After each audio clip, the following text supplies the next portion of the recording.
In 1989, residents of a close-knit apartment community in Virginia gathered for a holiday celebration. For Tammy Brannen and 5-year-old daughter Melissa, Christmas was always a special time. Then, without warning, the little girl was gone. Her disappearance ignited an impassioned search. Law enforcement and the local community spared no effort. But would they piece together the evidence and find her before it was too late?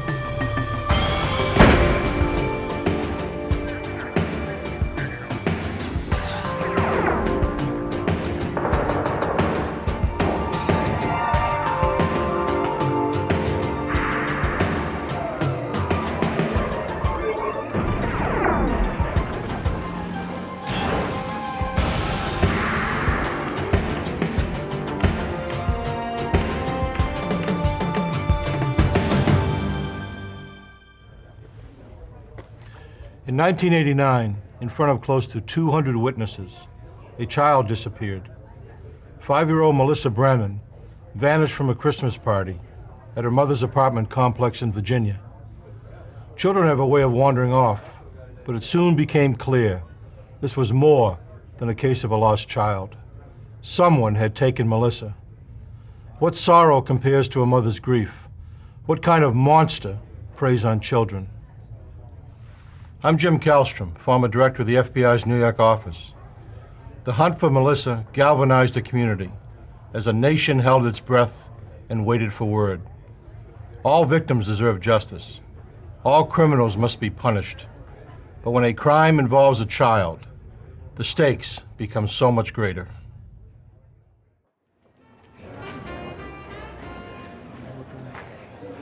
On December 3rd, 1989, the Woodside apartment complex in Lorton, Virginia held its Yuletide Christmas party. The Woodside was a large but friendly complex, a community that revolved around family life and children's activities. The kids were always excited about the party, which meant special treats and presents.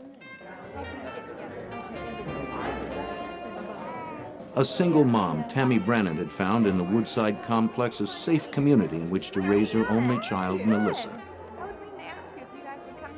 As the evening wound down, Tammy stopped to visit with a friend before going home. Cool, we'll have some pizza. How about that? Okay? Can I go get some potato chips? Okay, we'll come right back. Okay. I'm distracted out with those. Really? Mm-hmm. Good for you. Yeah. Did you? We gotta get ready. Okay. We have a lot to do. She's getting so big. So cute. She is. Did you see where she went? She lost sight of her daughter for only a few seconds.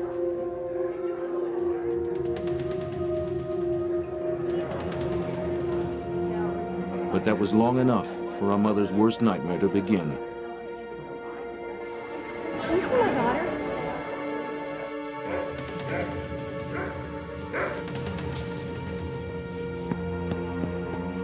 Melissa?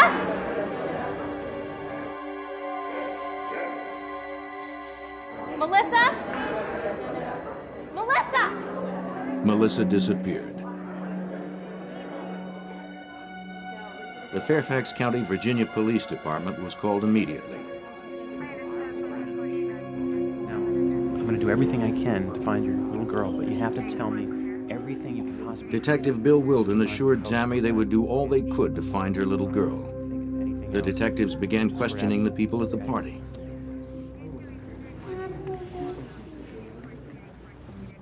No one could recall seeing Melissa leave the party or anywhere near the front door. I'm Detective Wilden. This is Rappaport with the Richard Rappaport, the Fairfax Department's search commander, joined Detective Wilden to organize the search party. If you come across anything suspicious, an article He would of head up clothing, the a piece of- investigation. Does everyone understand? One of the possibilities, It's cold of out course, there. was that she had just hidden somewhere in the building, was playing with some friends, or had wandered off.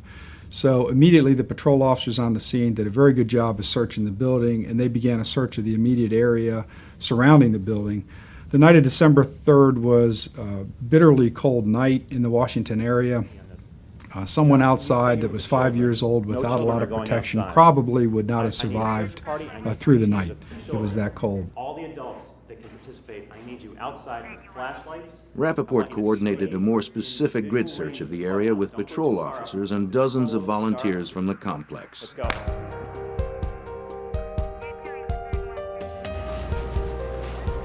The search effort began. Nearly 100 neighbors, police, and Army personnel from nearby Fort Belvoir combed the woods around the complex. Most were parents themselves, united by a single concern: to find Melissa. Like the detectives, they expected to find a shivering and frightened little girl lost in the dark woods and crying for her mother.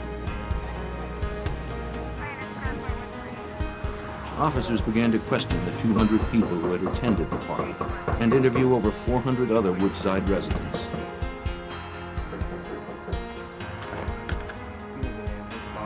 Though the complex was large, many residents knew Melissa and knew her to be very shy. Shocked to hear that she had disappeared, almost all expressed doubt that she would ever have gone off without her mother, and certainly not with a stranger.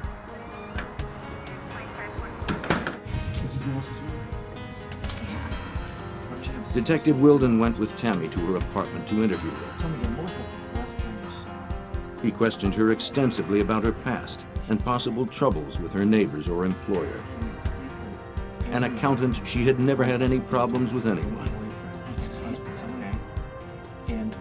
Tammy had lived at Woodside for over 3 years since her divorce from her husband in Texas. She had experienced the normal readjustments of a newly single mom, but she and her ex-husband were on good terms. When detectives discovered an open window in the furnace room, Jim Gogan, the crime scene investigator for the Fairfax County Police Department, was asked to examine it. Right through here. The way the door was set up, everybody had to either go through the crowd to get out the front of the building. That was only the main door and the only door available to get out, with the exception of the hallway down to the bathrooms and the furnace room. They had large windows, and in the furnace room itself had a window, what was discovered open. And from there, the assumption was made that possibly that's how she was taken from the building. Melissa's disappearance was suddenly far more complicated. The search for a missing child had become a possible abduction case. Did you see her leave the party at any time? The police continued their questioning with even greater urgency and began to hear repeated mention of the strange, even bizarre behavior of the maintenance man for the complex. That was the last I saw. What was his height? Several of the women reported how offended they were by extremely vulgar sexual propositions made to them by Caleb Hughes. There was a possibility that if she had been abducted for sexual purposes, that she might be molested, but we were very, very hopeful that we could at least find her alive before her life was in jeopardy. Now that they were dealing with a possible abduction case, detectives returned to Tammy's apartment and collected nightgowns, hairbrushes, and bedclothes, any items bearing traces of Melissa. Can you describe? As detectives continued questioning the people at the party, they learned more disturbing details about Hughes' behavior that night. He had spent what seemed to many to be an unusual amount of time playing games with the children. He made the parents uneasy by touching the kids. There was something unsettling, something indecent about him. At the party, he was not dressed as well as the rest of the people. He wore his work clothes. He mingled with some of the people he knew at the party, and he spent some time talking with Melissa's mother, making comments about Melissa, and offered to take Melissa and a couple of other children to the restroom if they needed to go. He just had some very suspicious behavior from a man of his age around the children. With growing suspicion, the detectives tried repeatedly to reach Hughes by phone, and then went to his house, but were told by his wife that she had no idea where he might be. Were any of you playing with her tonight? He had left the party sometime before our arrival there. He lived only 4 miles away, but it took us several hours for us to contact him because he had not yet returned home. Finally, 2.5 hours after Melissa's disappearance, Caleb Hughes called the police, who then returned to his house. Upon questioning, he claimed he had simply taken the long way home. The officers immediately noticed he was wearing different clothing from that reported by witnesses at the party. I washed clothes tonight when I got home. They're in the washing machine over there. In the washing machine, they found the clothes Hughes had been wearing, as well as his sneakers and a leather belt with a knife sheath. The knife was missing. You washed your shoes at 2 a.m. in the morning? Here. He'd been gone for several hours, and to come home in the middle of the night when your family was asleep and to feel the immediate need to wash everything you had been wearing, including your shoes, we found that rather suspicious behavior, and that just further added to our interest in his whereabouts. As Hughes appeared reluctant to speak in front of his wife, the officers decided to take him to headquarters for further questioning. Suspecting that Hughes might be covering for time spent with a girlfriend, the officers wanted to allow him the opportunity to tell the real story. Do you know Melissa Brannen? No, I do not. To the detective's surprise, there was no real story. Hughes had no alibi. He claimed he had no idea who Melissa was, that he had driven the long way home Why were you alone washing your after shoes? picking up a six-pack, and then had simply washed his clothes. You normally wash your shoes with your clothes? Sometimes, yeah. What were they dirty with? He said as an excuse that they were his only work clothes and he had to be to work the next day and they were dirty, so he needed to clean them for work.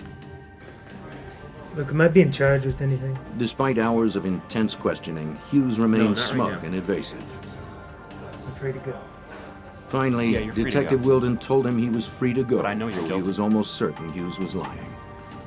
Well, you're gonna have to prove it then, aren't you? As far as the Fairfax County Police Department was concerned, Caleb Hughes was the prime suspect.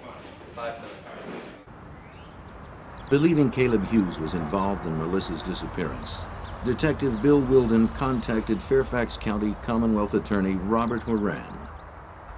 It was a suspected homicide, certainly by then. He made some statements that were out of character One time. for somebody who really Melissa is Brannen? a suspect in a crime of this nature. You would normally think the minute somebody would suggest you or I have abducted a 5-year-old child, Look, am I I free mean, to you go? would think it would be Am I the being most charged with- vigorous, vehement outburst. Of course I didn't. Well, they got nothing like that. Matter of fact, at one point he said to Wilden, "Prove it," which is again an unusual reaction for somebody who had nothing to do with it. Gogan had photocopied Melissa's picture and printed hundreds of flyers to help in the search. And as the sun came up, the search expanded into further down south on the highway. They sent soldiers out to do massive searches through the woods, along the railroad tracks, and as possible ideas of locations where she might have been were developed, again, hundreds of people were gathered to search and walk those areas. The car Hughes had been driving that night belonged to his wife. She gave investigators permission to impound and search it. Detectives examined it for fingerprints, blood, fibers, hair, any evidence that would document Melissa's presence there. Fingerprint tests revealed that only the Hughes family had left prints on the car. Next, all the hairs and fibers needed to be collected from the interior. This type of trace evidence was usually retrieved with a vacuum cleaner, but there was simply too much debris inside. When I first approached the car and looked inside, I just kind of went, whoa. They had 2 large dogs, the Hughes. They carried them a lot in that car. It was just cluttered with dirt and debris and just a mess inside that car. And I just kind of shook my head like this was going to be a real challenge. So I decided to use the masking tape as an alternative to the vacuum cleaner, just hoping to just get what was on the surface.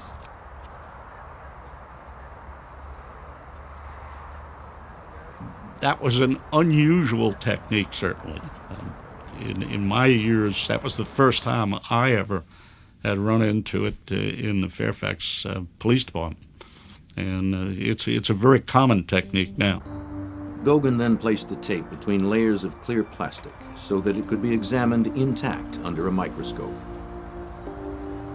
As the car processing continued, Melissa's disappearance quickly became the lead news story in the Washington, D.C. metropolitan area.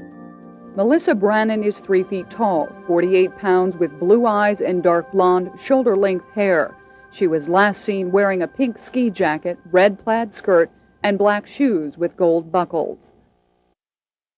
The night of the party, Melissa had been wearing a navy blue acrylic sweater with a Sesame Street Big Bird picture, red tights, a red cotton plaid skirt, and a pink parka.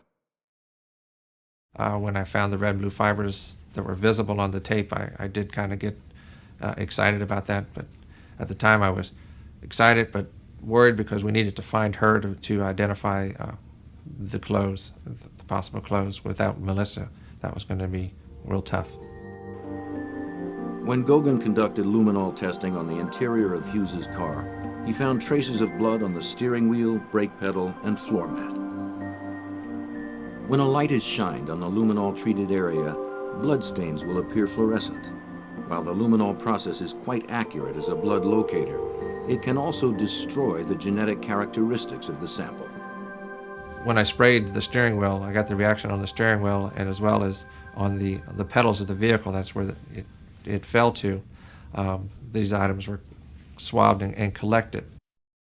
Hughes's shoes had been washed, but the lab was able to identify possible blood stains on their soles where fresh cuts had been made.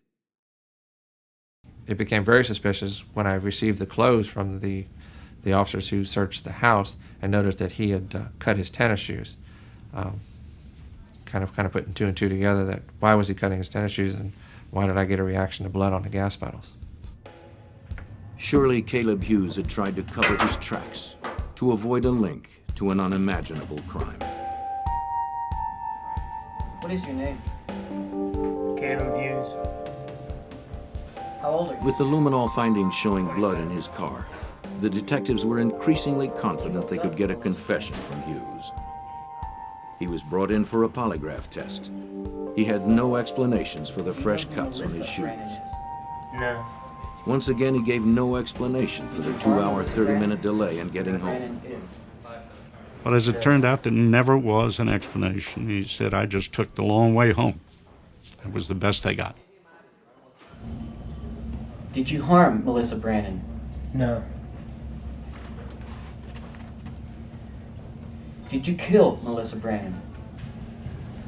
No.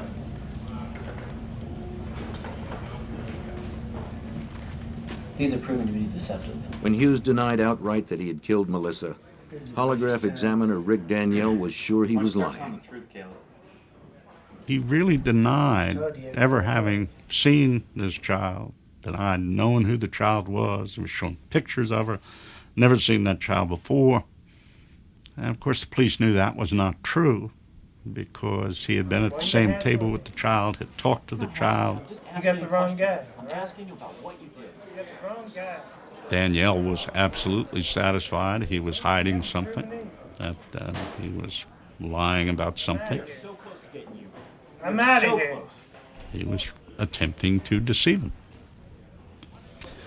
But of course, none of that under Virginia law, as you may know, none of that's evidence. You're not allowed to use it at trial. Investigators were convinced Hughes had abducted and harmed the beautiful little girl. But Tammy Brannen tried to keep her hope alive, fighting her worst fears. Melissa's Christmas presents waited under the tree. News 7 has confirmed tonight that the investigation into the disappearance of 5-year-old Melissa Brannen appears to be focusing on one primary suspect. Police will continue their search efforts and to pursue leads. There is now a $10,000 reward for any information concerning Melissa's whereabouts. For Tammy Brannen and her parents, the hours passed in an agonizing wait for more information. Melissa's disappearance electrified the tiny rural community of Lorton, a suburb of Washington, D.C. Only 5 months earlier, 10-year-old Rosie Gordon had been bike riding in her neighborhood when she was abducted, raped, and murdered. Her killer had never been found. Nice to meet you too. Rosie's mother quickly came to Tammy Brannen's support. The yellow ribbons that punctuate trees and balconies at the Woodside apartment complex in Lorton have Once weathered Melissa's 3 disappearance was snowstorms. reported They've on the held their news, position the community through fear rushed to and her support. speculation as to the Yellow whereabouts ribbons of began 5-year-old appearing on Melissa Christmas Brannen. trees throughout the area. By all indications, Tammy was a wonderful mother, very loving mother, very, very protective of her child. Melissa was her only child, and I just think all those facts together struck a chord that virtually anyone could identify with those circumstances, and people's hearts went out to the Brannen family. Hundreds of people volunteered to post flyers throughout the region and assist the local authorities in their search. A new expert was also brought into the search effort. The National Center for Missing and Exploited Children sent John Gold, one of their search and rescue consultants. We are legislated into being as the state clearinghouse for all the information regarding missing persons. And we also assist families and law enforcement, kind of as a liaison between the two, working as many cases as we can. After debriefing, Gold and his partner went directly to the apartment complex clubhouse. Check your stride out here. Outside, they found adult male footprints leading from the furnace room window to a split rail fence whose top rail had recently been broken. We began to find transferences on the other side of the fence into a small parking lot there beside the clubhouse, in the parking lot, I think, with an abandoned restaurant or some type of building there. And that's where the track stopped. Straight through here, over this fence. Right from the beginning, we found the adult footprints, but we never found a child's footprints. So we felt comfortable that if that was the abductor we were looking for, and we felt pretty comfortable that it was, that Melissa was probably being carried, even from outside the window, was being carried by the abductor to the point where she and the abductor got in the vehicle. But where would Hughes have taken her? I don't know. Detectives received a lucky break when they interviewed Hughes's wife. She had been somewhat suspicious that he might go somewhere else after work. She didn't want him to go anywhere except to work and directly back home. And so unbeknownst to him, she had made a note of what the mileage was. And the following day told us that she had checked the mileage again and that 12 miles had been put on the car. We now had another piece of possible information about the extent to which he could have gone that night. We first marked the location of the crime. This was the apartment complex in southern Fairfax County.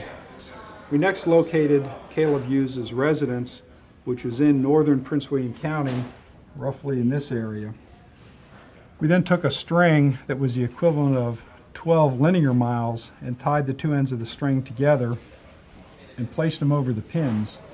So we simply took a pencil and defined that area so that any point at the end of that string represented the outer limits of the search that was conducted on December the 8th. Within 3 days of Melissa Brannen's disappearance, investigators had organized a 25-square-mile joint search with the Army, Police Department, Civil Air Patrol, and Coast Guard.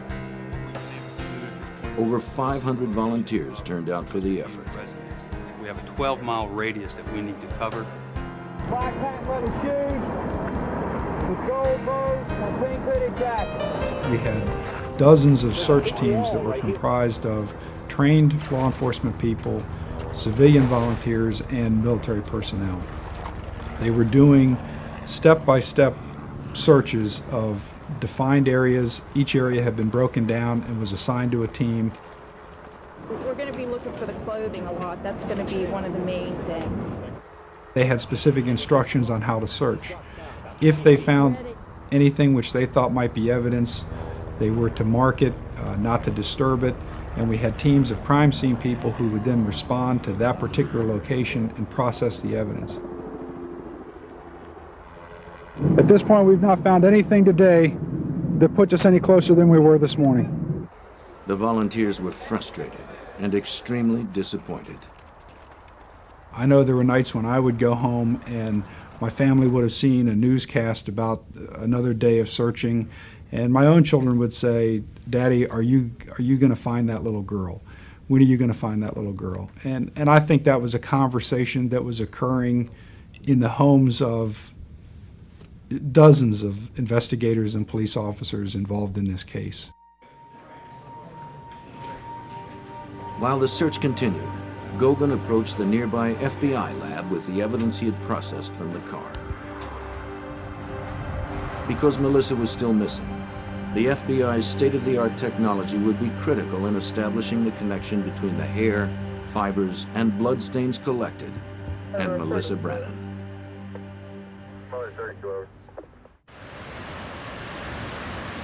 Agent Doug Diedrich of the FBI's Trace Evidence Unit would examine the evidence. Perhaps he could find a link to Melissa Brannen.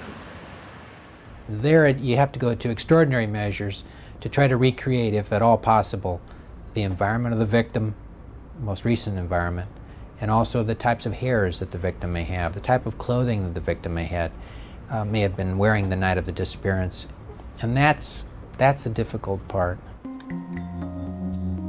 As long as Melissa was still missing, filing charges against Caleb Hughes was all but impossible unless compelling evidence could be found. Diedrich and the lab examiners were impressed by the large number of fibers that had transferred onto the passenger seat of Hughes's car. Fairfax County investigators had identified nearly 70 different fibers.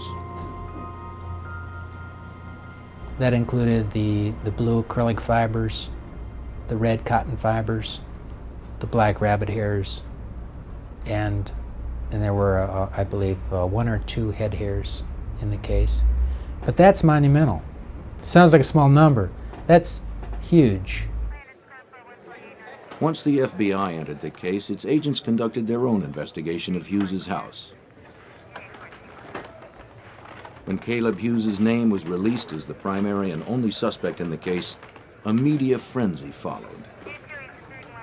Hughes has not been charged in the case, but he is the target of round-the-clock surveillance by the FBI.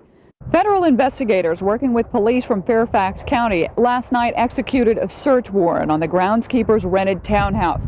They recovered several items which have been taken to the FBI laboratory to be tested to see if there is any evidence linking this man to Melissa. In the meantime, the FBI's official comment is no comment. The FBI brought the power of a federal grand jury to the investigation. The grand jury ordered Hughes to submit to blood and other forensic tests, something the local authorities had not been able to order.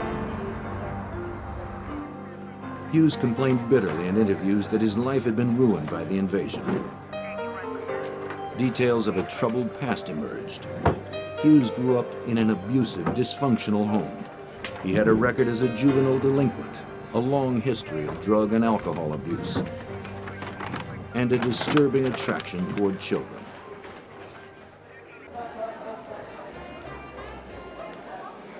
As an adult, he had been convicted of larceny. He had been convicted of car theft. He had been convicted of contributing to delinquency of a minor. The evidence indicated that he did spend a lot of time with young children, nobody the age of Melissa Brannen, but certainly a lot of children in their early teens.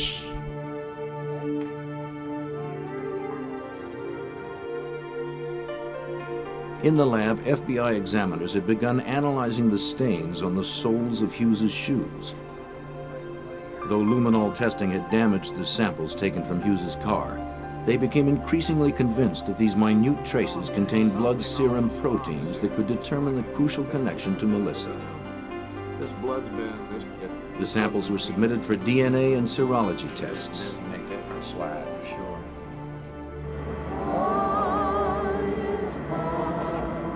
"15 days after Melissa's abduction, a candlelight vigil for Melissa was held at the apartment complex.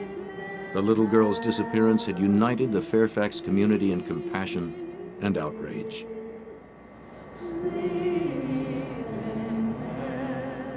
during that whole Christmas season of 1989, that every night on the 6 o'clock news, you saw the video shot that her grandfather had taken of Melissa Brannen. And I'm sure I was like many people in the metropolitan area of Washington who felt that they knew her from seeing this lovely child every night on television. But shortly after New Year's, a judge in the next county received a letter from Hughes's probation officer informing him that Hughes had violated probation for an auto theft conviction 2 years earlier. On January 24th, the judge revoked Hughes's probation, and he was finally put behind bars.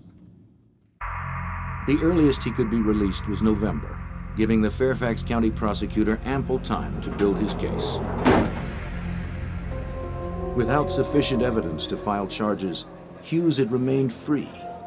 But now, with Hughes safely put away, the FBI had the time needed for the extensive testing required by the trace evidence. There was still a chance Melissa's body might be found, but without it, the case against Hughes would have to be made in the FBI lab.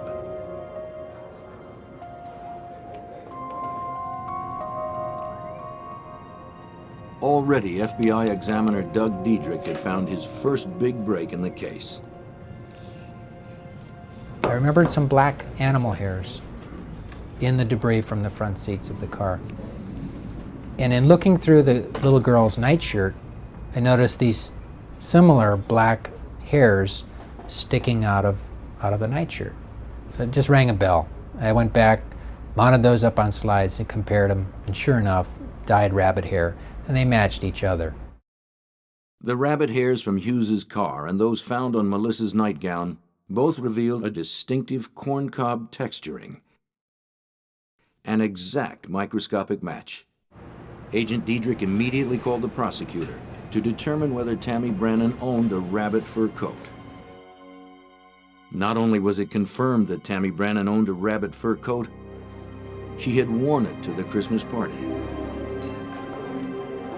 Her mother had bought it in Germany, and it was dyed an extremely rare bluish-black color almost unknown in the United States. Melissa had handled the coat at the party and at home. Diedrich had made the crucial connection between Melissa and the car of Caleb Hughes.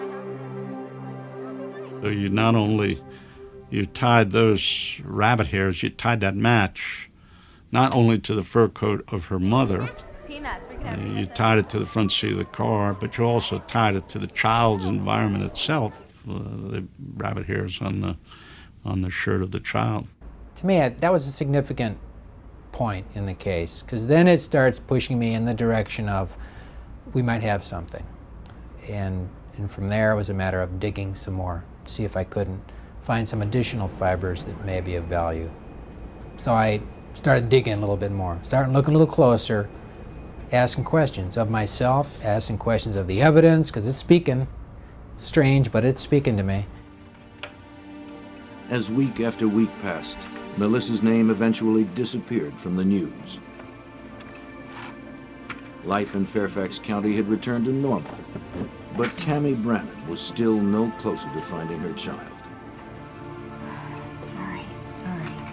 It's tremendously difficult for the family to come to terms with everything that has gone on, to come to terms with still trying to hold on to that glimmer of hope that their child's alive, and then the realization that in all likelihood, they may never find their child alive or may never find the body of their child even after they've been murdered. Tammy was forced to face the reality that by now, there was almost no chance Melissa could still be alive. We wanted to close this case and not just close the case in the sense of identifying and prosecuting a suspect, but we wanted to bring real closure to the case in answering the question, what happened to Melissa Brannen that night? Why did it happen? Such questions plagued Tammy Brannen. Depressed and unable to work, she remained secluded in her apartment, waiting. Agent Diedrich had examined the blue acrylic and red cotton fibers in the passenger seat evidence collected by Jim Gogan. At first glance, they appeared to match descriptions he had been given of the red tights and big bird sweater Melissa wore that night. But without a duplicate outfit to make an exact fiber comparison, he was at a dead end. And so I went home, spoke to my wife. Of course, she straightened me out right away that if it had a big bird on it, it wasn't Winnie the Pooh, and it had to be sold at JCPenney's, having young kids of my own about the same age. Diedrich asked his wife if she kept any old JCPenney catalogs in the house from the last few years. She said she knew she had a Christmas catalog. Teased me about being a pack rat. I think it Diedrich was paid off. astonished to find a picture of an outfit that exactly matched the description of that worn by Melissa. JCPenney's catalog. I collected it 2 years ago at Christmas. Oh, great. The FBI contacted JCPenney, and the store began a search of its records. For more than 2 months, Tammy Brannen had anxiously waited by the phone for some kind of information or word about her daughter. Where is she? Then, completely unexpectedly, she received a phone call. A man's voice told her he was holding Melissa for ransom and that she must deliver $75,000 the next day, or her little girl would be seriously hurt. Can I talk to her? Had Melissa been found? Yes. Yes. The national statistics will tell you that a child who's abducted by a stranger is usually dead within 3 hours of the abduction. So the likelihood of Melissa being alive months after the abduction is extremely slim. Mom, they have Melissa. Tammy immediately called her mother, but Detective Wilden cautioned them not to let their hopes get too high. No, don't call anyone. I'll tell you all about it. Just come over right now. Once again, Melissa Brannen was about to become front-page news.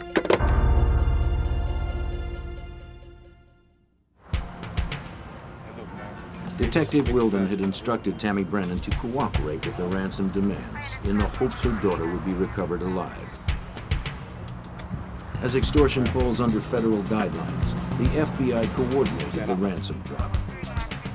The FBI SWAT team was ready when 2 young men showed up in the parking lot to pick up the money. I see him getting ready to open up the door. Got the bag. Go. Here we go.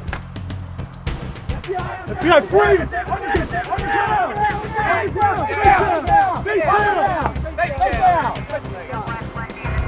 They were quickly arrested. But did they have Melissa in their possession? The information provided in the ransom call was so vague and so generalized, it's entirely possible that the person who called may have picked up that information simply by watching the news or reading the newspaper. Usually if there's a ransom demand that is legitimate, they're going to have very specific information that would be known only to the abductor and probably some of the investigators. The 2 arrested youths were former students and roommates from a nearby university who had seen an opportunity to make some easy money out of Tammy Brannen's tragedy. They were convicted of 5 counts, including conspiracy and extortion, in the United States District Court in Alexandria, Virginia. Turned out to be just a terrible hoax. I mean, just terrible. The notion that you would do that deliberately to a mother who was going through what she was going through. There were copious amounts of dog hairs in the tape samples collected by Fairfax County crime scene investigator Jim Gogan, as well as dozens of human hairs. FBI lab examiners separated and painstakingly subjected each one to testing. Finally, a hair was found that was different from the others. The hair was a very light blonde, the only one of its type found in the vehicle. But it was an exact match with the hairs found in Melissa's hairbrush. Matching the human hair with Melissa was the second big match for Diedrich. But the critical link of Melissa's clothes to the fibers from Hughes's car was incomplete without a duplicate Big Bird outfit to analyze. Because it had been a special Christmas outfit, produced only once, it could not be found in stock. JCPenney gave the FBI a list of people who had purchased the outfit from its catalog division. They then sent FBI agents out across the country to locate those people and determined if they still had the Big Bird outfit that they had bought from the JCPenney catalog, and ultimately they were able to locate a sample outfit from a family that still had the outfit. Obtaining the outfit could mean the difference between conviction and acquittal in the case. The FBI asked the family traced through the JCPenney records to send it to their crime lab. Well, I remember that day pretty clearly. I knew the outfit was coming in. The fiber color, according to the color in the catalog, was navy blue. But the fibers that I was finding were sort of purplish blue. So I was a little anxious that maybe this wasn't the same outfit, that maybe we were going in the wrong direction. So when that package came, I was, again, uncomfortable with even opening it, because I thought I was on the right track, but I didn't want to be wrong. I opened up the box, and sure enough, it had a purplish coloration to it. So it kind of gave me a nice, warm, fuzzy feeling there that I might have the right color anyway. Fibers were pulled from the red cotton skirt and the blue acrylic sweater. A thorough analysis of the fibers from the outfit indicated an identical match with the fibers from Hughes's car. From the red cotton threads to the blue acrylic yarns to the yellow cross threads from the plaid skirt, the duplicate Big Bird outfit matched in every respect with the car fibers. What I was finding was meaningful evidence that an abduction had taken place, that in fact the victim, in all likelihood, had been in the front seat of the subject's car. With the new evidence, the prosecution could now piece together the actions of Caleb Hughes on the night Melissa disappeared. At the party, Hughes had tried to pick up several adult women, but when they rejected him, he sought a substitute.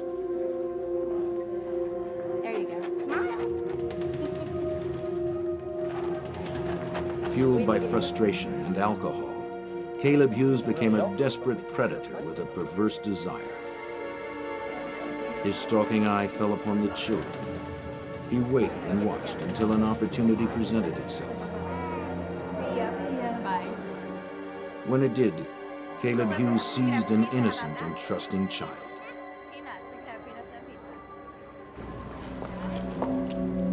Hey, Melissa. Hey. Remember me? Come here. By abducting Melissa Brannen, Hughes had crossed the boundary into the unspeakable. We got to like we did a great job.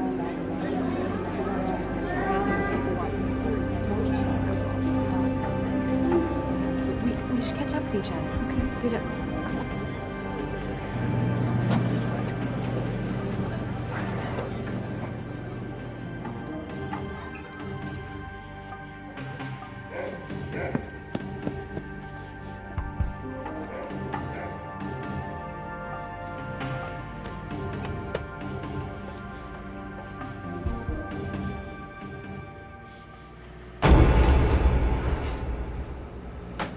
The analysis of the duplicate Big Bird outfit produced compelling evidence.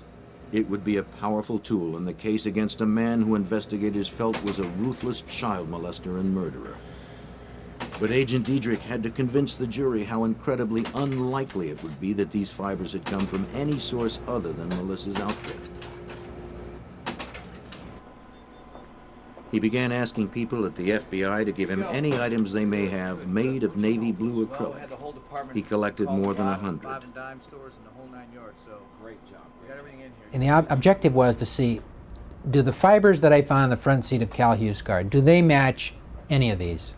The answer was no. From the items, Diedrich collected 126 different acrylic fibers. He made 7,983 comparison tests with those fibers against the ones found in Hughes's car. Out of almost 8,000 tests, only one succeeded in making an exact microscopic match with the blue acrylic fibers found in Hughes's car. And that was the duplicate Big Bird outfit. Whenever you match two things, it has a lot of significance. These aren't random events. These, in most cases, occur. Is it possible? You can't deny the possibility that it could be a coincidence. But after looking at this stuff for a lot of years, I'm not a big believer in coincidence. 3 weeks before the trial was scheduled to begin, as investigators made final preparations for the case, a stunning development occurred. They received a phone call. 2 counties away, police had just found the body of a child on the median strip of Interstate 95. I'll be right there. I called Weldon. We got in his car, and there was absolutely no doubt in my mind that that was going to be it, because Hughes knew that area, spent time down in that area. I said, wow, this is going to be it. That section of median on I-95 is wide and densely wooded. It would have been easy for Hughes to pull over, hide the body among the thick vegetation, and drive off unnoticed, and there would be little chance of someone finding the remains. But someone found a body. Was it Melissa's?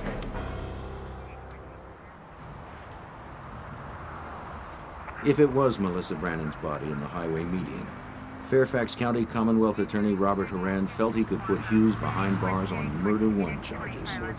His hopes were high, but they were soon dashed. As soon as we got there, as soon as I saw it, I knew it wasn't Melissa Brannen, because the skeleton had rings on 3 fingers. But it was a young girl. She's 13, 14-year-old who had been in that media for 2 growing seasons.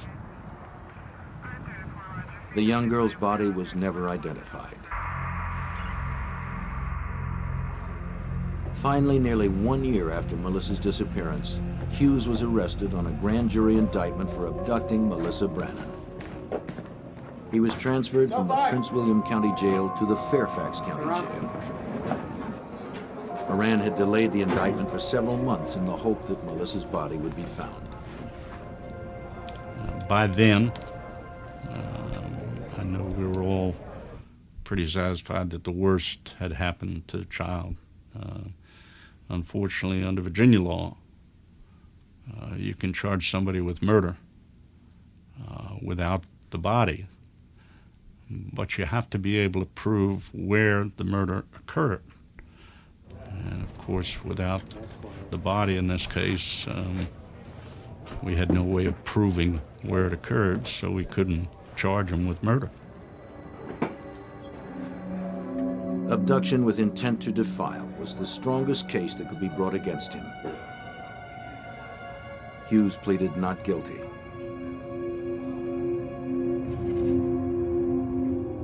Few people in Fairfax County believed that Melissa could still be alive, but everyone, most of all Tammy Brannen, needed to know what had happened and needed to see justice served. Because it's tremendously important that the family of that child had definitive answers, that they know what happened to their child, even if the news is not pleasant. They need to understand exactly with concrete information what happened to their child. They need to be able to have closure. They need to be able to give that child the burial that they deserve and go on with their lives.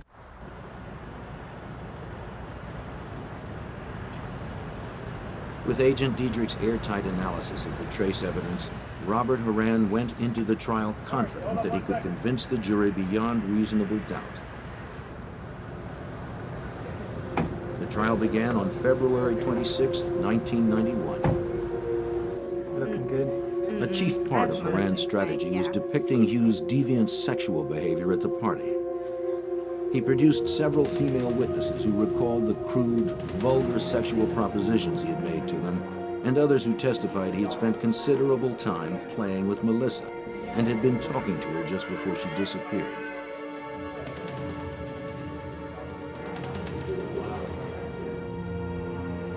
His behavior was even more extreme, trying to eliminate the evidence. Washing his clothes, his leather belt, his shoes. He could not account for the fresh cuts on the soles of his shoes. Nor could he account for his whereabouts for the 2.5 hours between leaving the party and arriving home. But the problem for the defense is somehow you had to explain that time. And there was never an explanation. I mean, it would have gutted our case. Our case is over if you can explain any of that time. Though tests for blood on the shoes had proved inconclusive, the prosecution was now able to show the jury the exact matches made between the rabbit hairs, the head hair, and the fibers found in Hughes's car. Nonetheless, the defense argued that all of the fiber and hair evidence was purely circumstantial. It may be circumstantial, but it is powerful circumstantial evidence because it doesn't change.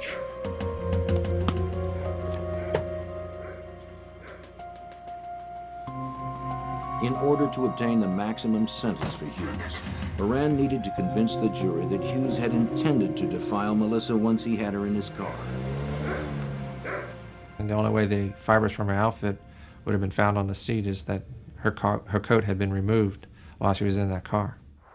The prosecution charged that Hughes could only have removed Melissa's coat for one purpose, an attempt to defile. The true answer is that that 5-year-old was seated against her will in the front seat of that vehicle. Caleb Hughes's trial lasted 8 days. After 9 hours of deliberation, the jury found him guilty of abducting Melissa Brannen with intent to defile. He was sentenced to 50 years in prison.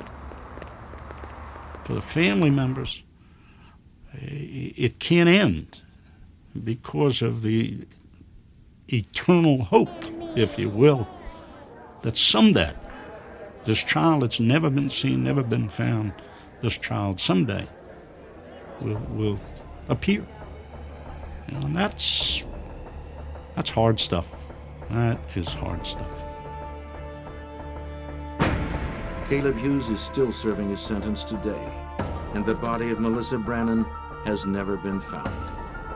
Eventually, Tammy Brannen moved from the Woodside apartment complex, but she never changed the telephone number that Melissa had memorized by heart, hoping that one day a call might come.